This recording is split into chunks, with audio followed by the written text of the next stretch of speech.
few months ago, in response to too many tragedies, including the shootings of a United States Congresswoman, Gabby Gifford, who's here today, and the murder of 20 innocent school children and their teachers, this country took up the cause of protecting more of our people from gun violence.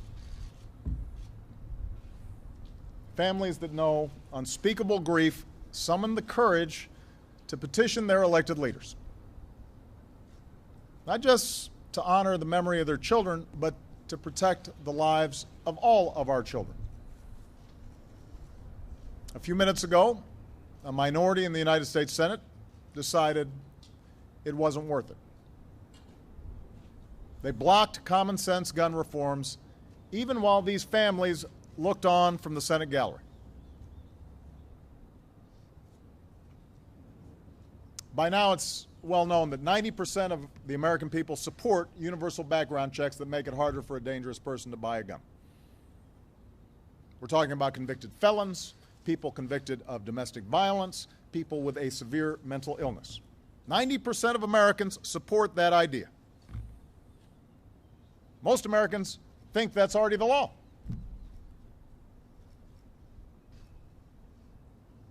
And a few minutes ago, 90% of Democrats in the Senate voted for that idea. But it's not going to happen because 90% of Republicans in the Senate just voted against that idea. A majority of senators voted yes to protecting more of our citizens with smarter background checks.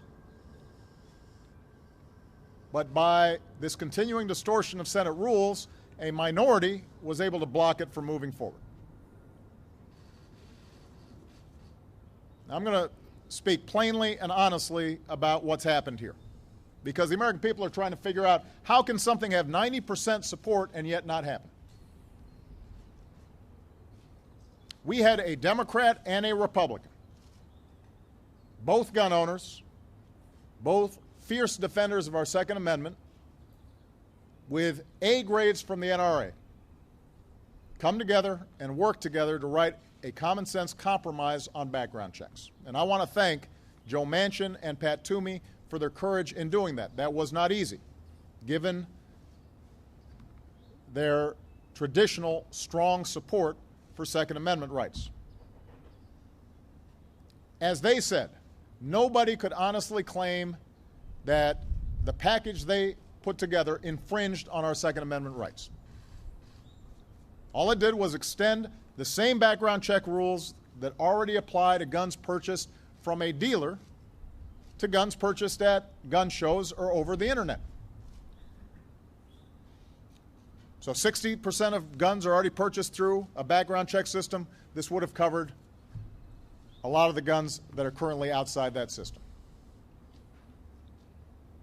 Their legislation showed respect for gun owners, and it showed respect for the victims of gun violence. And Gabby Giffords, by the way, is both. She's a gun owner and a victim of gun violence. She is a Westerner and a moderate, and she supports these background checks. In fact, even the NRA used to support expanded background checks. The current leader of the NRA used to support these background checks.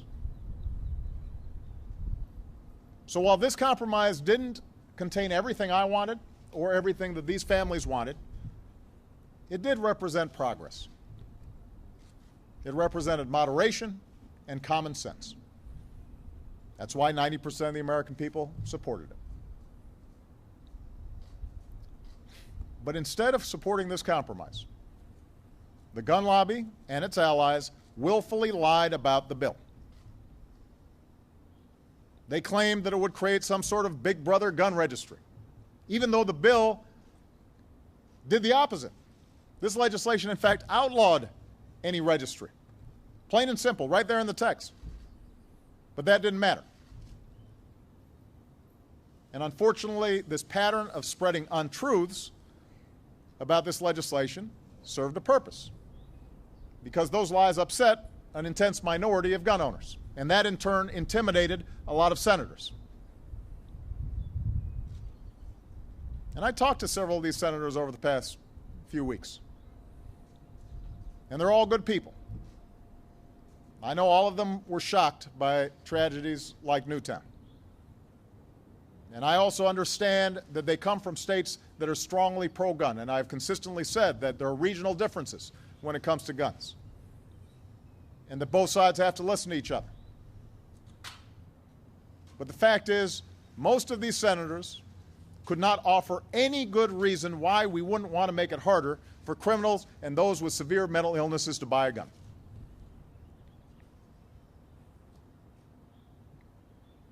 There were no coherent arguments as to why we wouldn't do this. It came down to politics. The worry that that vocal minority of gun owners would come after them in future elections. They worried that the gun lobby would spend a lot of money and paint them as anti-Second Amendment. And obviously a lot of Republicans had that fear, but Democrats had that fear too. And so they caved to the pressure. And they started looking for an excuse, any excuse, to vote no.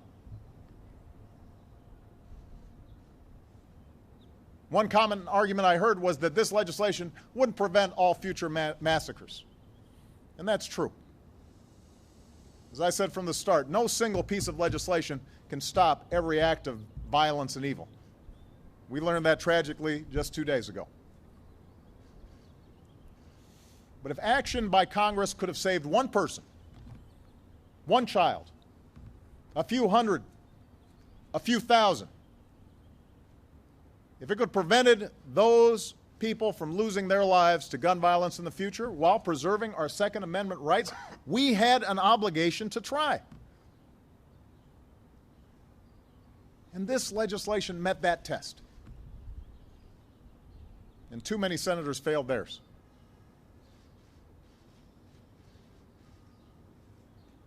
I've heard some say that blocking this step would be a victory. And my question is, a victory for who? A victory for what? All that happened today was the preservation of the loophole that lets dangerous criminals buy guns without a background check. That didn't make our kids safer. Victory for not doing something that 90% of Americans, 80% of Republicans, the vast majority of your constituents wanted to get done? It begs the question, who are we here to represent?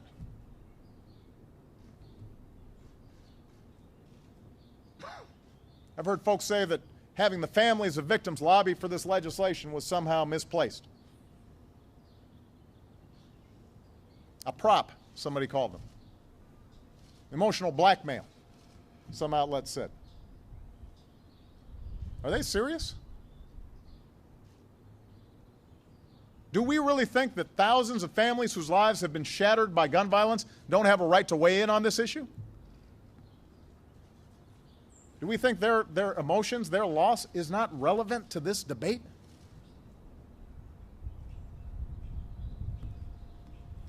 So all in all, this was a pretty shameful day for Washington.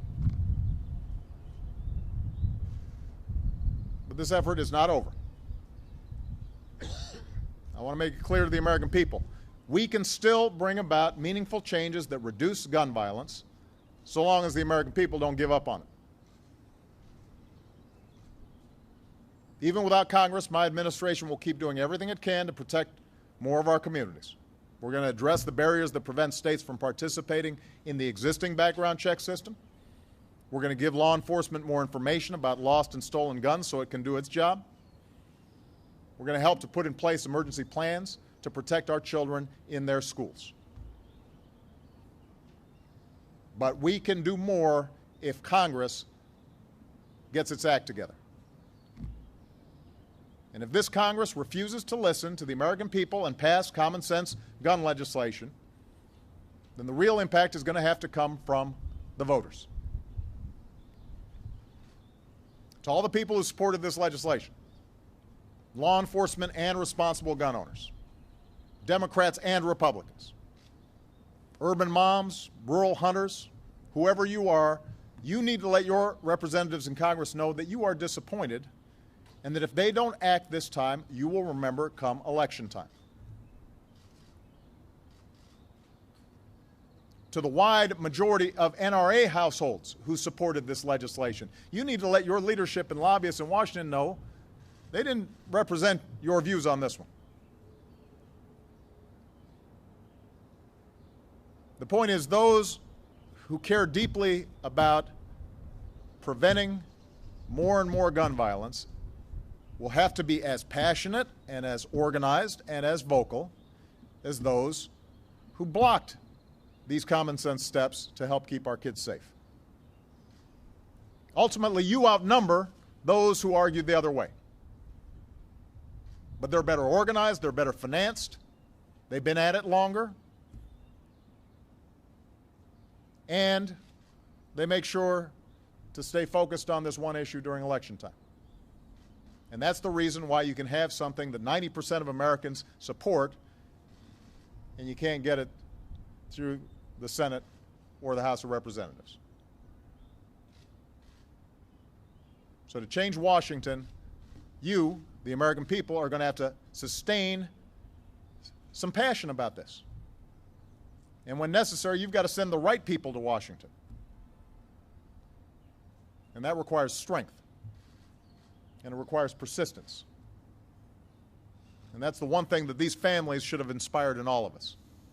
I still don't know how they have been able to muster up the strength to do what they've been doing over the last several weeks, last several months. And I see this as just round one.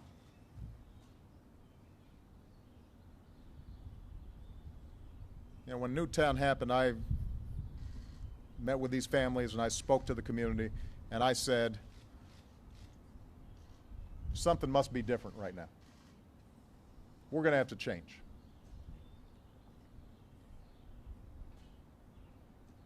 And that's what the whole country said.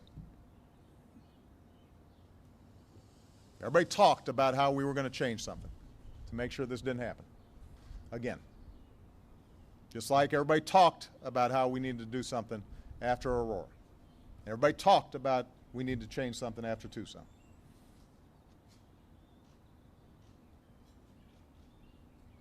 And I'm assuming that the emotions that we've all felt since Newtown, the emotions that we've all felt since Tucson and Aurora and Chicago, the pain we share with these families and families all across the country who've lost a loved one to gun violence, I'm assuming that's not a temporary thing. I'm assuming our expressions of grief and our commitment to do something different to prevent these things from happening are not empty words.